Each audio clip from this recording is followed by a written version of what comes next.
Moins d'une heure plus tard, le jeune homme entrait dans Carduel. Il s'étonna de trouver dans l'enceinte tant de maisons, et si riches, tant de jardins, et si fleuris malgré l'automne, une telle foule de marchands et de badauds semblant vivre là comme en un lieu de paix. Une paix garantie par les sergents en armes qui se tenaient aux portes de la ville ou patrouillaient dans les ruelles. C'était une ville prospère et gaie. Il remonta le long des façades, évitant comme il le pouvait les gamins qui soudain traversaient les venelles devant les sabots de son cheval. Une bande d'entre eux lui glissa des poignées de boue ou des cailloux en criant des insultes. Perceval ne leur en voulut pas. Il avait été lui-même un garnement et se rappelait les pièges qu'il tendait et les mauvaises farces qu'il inventait quand un cavalier, imprudemment, traversait la forêt perdue. Sa mère lui avait enseigné à se défier des étrangers. Il n'avait fait que se soumettre à son éducation. Il était un étranger dans Carduel. Il admettait être traité comme tel par des enfants. Bientôt, il parvint en vue de l'imposante entrée du château. Alors qu'il engageait sa monture sur le pont-levis, traversant les douves, il fit venir à sa rencontre un chevalier aux haubert et aux armes rouges, comme le aume dont il était coiffé. Il se rappela les paroles du nain, et, fût-ce par défi, fût-ce parce que ses armes vermeilles lui plaisaient, ou bien parce que ce chevalier était l'ami de la demoiselle, il l'interpella au passage. « Holà, monsieur, vous portez de belles armes !» Surpris, le chevalier vermeil arrêta son destrier. Il portait une grande coupe d'or à la main. « Je suis ravi qu'elle te plaise, mon garçon, dit-il d'un ton moqueur, mais je n'ai rien à faire de ton opinion. » C'était un ton dont il ne fallait pas user face à Perceval. Piqué au vif, il en oublia aussitôt les propos du nain. « Oui, elles me plaisent, dit-il, elles me plaisent tant que je vais de ce pas demander au roi de me faire chevalier et de me donner vos armes. » Le chevalier éclata d'un rire bref. C'était étrange ce rire, comme jailli de nulle part. Derrière ce visage de fer impassible, dont, par deux étroites fentes obliques, Perceval ne distinguait que l'ombre des yeux. « Mais n'hésite pas, mon garçon, je viens de voir le roi de la paire de Mordray, mon seigneur et suzerain. Il m'a semblé si faible et si indécis qu'il a peut-être besoin de jeunes insolents de ta sorte pour échapper au mépris qu'il mérite.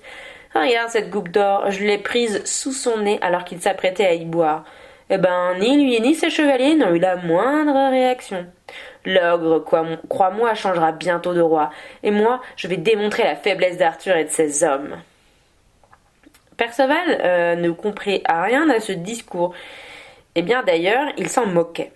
Outre qu'il trouvait que ce chevalier rouge parlait beaucoup trop, un détail seul retint son attention. Ce nom qu'il entendait pour la 3e fois.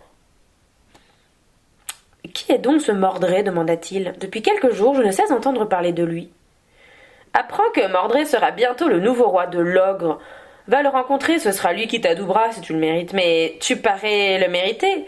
Mordray aime la jeunesse et l'arrogance. » Perceval était un jeune homme aux idées fixes et courtes, et les seuls qui le préoccupaient pour l'instant étaient, dans l'ordre, être fait chevalier par Arthur et tuer au combat ce chevalier vermeil dont il prendrait les armes.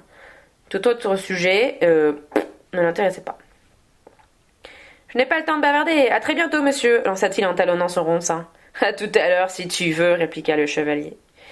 Son rire retentit à nouveau sous le aume de fer, et traversant un verger, il se dirigea vers un chemin, contournant le village. À peine entré dans la cour du château, Perceval vit plusieurs écuyers et des sergents converger vers lui. Il les ignora.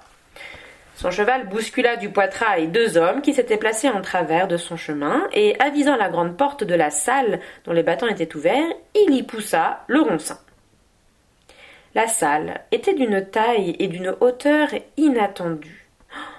De nombreux chevaliers et varlets se tenaient autour de 3 longues tables couvertes de plats, d'or et d'argent, de viande, de gibier. Et rien de tout cela n'impressionna Perceval qui, voyant un homme aux épaules puissantes et à la barbe grise s'avancer, sourcils froncés, à sa rencontre, lui demanda « Et lequel de tout ceci est-il le roi Arthur? Vous, monsieur, peut-être ?» « Je m'appelle Kay et je suis le sénéchal, grogna l'homme. Tout ce qui concerne la vie de la cour est sous ma juridiction. Qu'est-ce que tu veux au roi? Qui me fasse chevalier? » Kay fit une grimace mi-étonnée, mi-méprisante. Eh ben, commence par descendre de ton cheval, dit-il, nous allons en parler, toi et moi. Inutile, je n'ai rien à dire. Je viens vous voir, je viens voir le roi, pas ses domestiques. Perceval fit exécuter un brusque quart de volte-face à son roncin pour s'écarter de quai. Puis il le mena jusqu'à la table principale où de nombreux chevaliers discutaient avec véhémence. Autour d'un homme, à la mine sévère, qui assis ne disait mot, les yeux baissés. Ses mains s'entrefrottaient nerveusement. Il faut rassembler les barons et les vassaux autour de nous, s'exclamait l'un des chevaliers, et il faut nous mettre en marche aussitôt. Non, répliquait un autre, nous devons attendre le retour de Gauvin. Nous ignorons les forces de Mordred. Gauvin nous renseignera. Mais il y a 3 semaines qu'il est parti avec Yvain et les autres, dit un troisième. S'il n'est pas encore revenu, je crains le pire. Ah, moi aussi, ni le duc de Cornouailles, ni nos barons des marches du Nord ne sont ici. Quant aux Saxons, ah, il paraît qu'ils s'agitent beaucoup depuis quelque temps, et il paraît qu'ils ont formé une assemblée. Ils s'allieront à Mordred. Il est capable de toutes les promesses comme de toutes les forfaitures. Une chose est certaine, dit le sénéchal Kay, qui, suivant le jeune rustre à cheval, n'avait pu s'empêcher de se mêler à la conversation. Nous ne pourrons compter que sur nous-mêmes. La paix a duré trop longtemps, messieurs. Nous nous y sommes amollis et Mordred le sait. Kay, tu as sans doute raison, murmura le roi Arthur, gardant le regard tristement baissé sur ses mains, qui se malaxaient l'une l'autre. Mais que pouvons-nous faire? Je ne connais qu'un chevalier capable de Mordred, capable de battre Mordred, et il n'est pas parmi vous. Lancelot, s'exclama Kay, avec une lourde ironie. S'il n'est pas mort, s'il nous a pas abandonnés, c'est une tête brûlée. Kay, je t'interdis de parler de lui de cette manière, dit fermement le roi. Lancelot a affronté Méléagant contre l'influence mauvaise de Morgane et de Mordred. Qui d'autre l'aurait réussi? Qui d'autre m'aurait ramené ma reine? Kay, au rappel de ces événements dont il était l'un des responsables, se renfrogna et grogna dans sa barbe. J'aimerais alors qu'on m'explique pourquoi il n'est pas rentré à la cour obtenir le prix de sa prouesse. Et pourquoi il est allé jusqu'en Irlande défier des dizaines de chevaliers, hein? Je suis sans doute un vieil âne, sire, mais cet homme-là était un fou. Kay, expliqua patiemment le roi, depuis 5 ans, j'attends que ce fou vienne prendre sa place auprès de moi. Il y a maintenant 10 jours que Guenièvre a franchi la mer et est partie pour le lac. J'espère qu'elle saura convaincre Viviane. Sire, vous croyez vraiment que la dame du lac délivrera Merlin? Il le faut. Seul Merlin saura retrouver Lancelot, où qu'il soit. Sinon, dis-moi, quel autre chevalier pourra vaincre Mordred avant qu'il ait déclenché la guerre contre l'ogre? Perceval, que cette discussion incompréhensible ennuyait, profita du silence qui suivit cette question pour faire avancer son roncin parmi les chevaliers, les obligeant à s'écarter. « Il y en a un, déclara-t-il. Moi. » Arthur leva les yeux étonnés vers le jeune cavalier et dut, d'un revers de la main, éloigner le museau de son roncin qui lui frôlait la joue. « Qui es-tu? »« Et vous, répliqua paisiblement Perceval, vous êtes celui qu'on appelle le roi Arthur ?» Kay et plusieurs chevaliers firent mine de se jeter sur l'impoli. Arthur, d'un signe, les arrêta. « On m'appelle Arthur, en effet, et je suis roi. Mais toi, tu n'as pas répondu à ma question. On m'appelle Perceval, et je suis gallois. Je chevauche depuis plusieurs jours afin que vous me fassiez chevalier. » Arthur, qui avait estimé d'un coup d'œil l'orgueil du jeune homme, ironisa paisiblement. « Dans ce cas, je présume que tout l'honneur est pour moi. Je ne sais pas encore ce qu'est un chevalier, mais qui que soit ce Lancelot dont vous parlez sans cesse, vous n'en aurez pas de meilleur que moi. Faites-moi confiance. » Eh ben, tu parais très convaincant. Perceval eut une moue agacée. « Je ne cherche pas à vous convaincre, roi Arthur. Je sais ce que je vaux. Faites-moi chevalier, je suis venu pour ça. » Une telle insolence était plus que rare à la cour. Elle était inattendue. Arthur, que les soucis du pouvoir et d'une guerre qui s'annonçait contre Mordred rendait mélancolique, y trouva le réconfort de l'amusement. Feignant le plus grand sérieux, il considéra ce jeune rustre à cheval qui paradait face à lui. « Écoute, je veux bien te faire chevalier. Tu sembles en avoir l'étoffe, mais... il te manque les armes. »« Les armes? J'ai des javelots.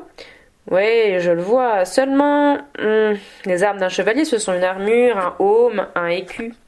Un haubert Euh, et un haubert, en effet, enfin, ouais, tout ce qu'un varlet apporte pour être fait chevalier. J'ai ces armes. Où donc J'ai rencontré, venant vous voir, un chevalier aux armes vermeilles. Je les lui prendrai. Tu les lui prendras? Oui, j'en ai averti, il n'en sera pas surpris. Tu l'en as averti? Ah, très bien, oui, ok. Oui, s'impatienta Perceval, qui ne comprenait pas que le roi se moquait de lui. Il avait d'ailleurs à la main une coupe d'or qu'il vous a volée sous le nez, il me l'a dit lui-même. Le roi, surpris, battit vivement des paupières. Ah, c'est vrai, dit-il, je m'apprêtais à y boire. Il la saisit brusquement, et le vin s'en est répandu sur la table. Et alors, vous l'avez laissé partir demanda Perceval. Arthur hocha la tête. Figure-toi qu'un roi, plus souvent qu'un chevalier, doit savoir supporter les offenses. Je suis donc fait pour être chevalier, triompha Perceval. Les offenses, moi, je ne les supporte pas. Me donnez-vous les armes de ce chevalier vermeil? Arthur haussa les épaules. Oh, si tu es capable de t'en emparer. Eh ben, c'est comme si c'était déjà fait. Cela proclamé, Perceval fit volter son roncin et quitta, au trot rapide de son cheval, la salle où les chevaliers, les varlets, les écuyers, les demoiselles se demandaient encore quel était ce petit gallois. À ce moment, on entendit un grand rire clair et frais. Tout le monde se tourna vers Énide, car c'était le nom de celle qui avait ri, et tout le monde s'en étonna. Il y avait plus de 10 ans qu'Énide n'avait pas ri. Que t'arrive-t-il, grogna Kay. Il m'arrive que je viens de voir sortir d'ici un jeune homme qui serait un chevalier que personne jamais n'a rencontré. Sottise. Je le sais, je le sens, j'en suis sûre. Merveille, cria alors une autre voix nasillarde et comique. Merveille, et le royaume sera sauvé. C'était Daguenet, le fou de la cour. Dans son costume chamarré, il dansait absurdement devant la cheminée, mimant la plus grande joie, les clochettes de son tricorne agitant leur son aigrelé. Rappelez mes prédictions. Depuis des années, je vous le répète, Énide rira le jour où elle verra celui dont la prouesse de chevalier éclipsera toutes les autres. Et la jeune fille rit à nouveau.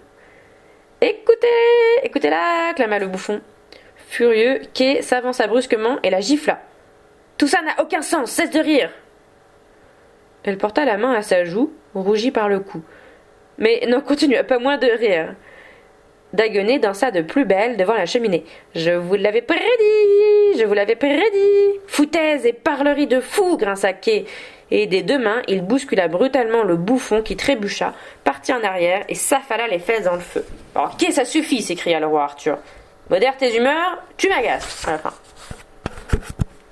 Daguenet jaillit hors de l'âtre en poussant des grands cris et s'enfuit en tapant furieusement ses fesses pour y éteindre les flamèches qui avaient pris à son costume. Personne n'osa rire.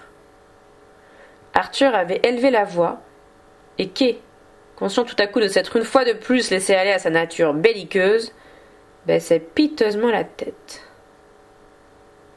Pourquoi joues-tu toujours le vieil âne, Kay? Désolé, sire. Le sénéchal haussa les épaules. Je suis comme ça.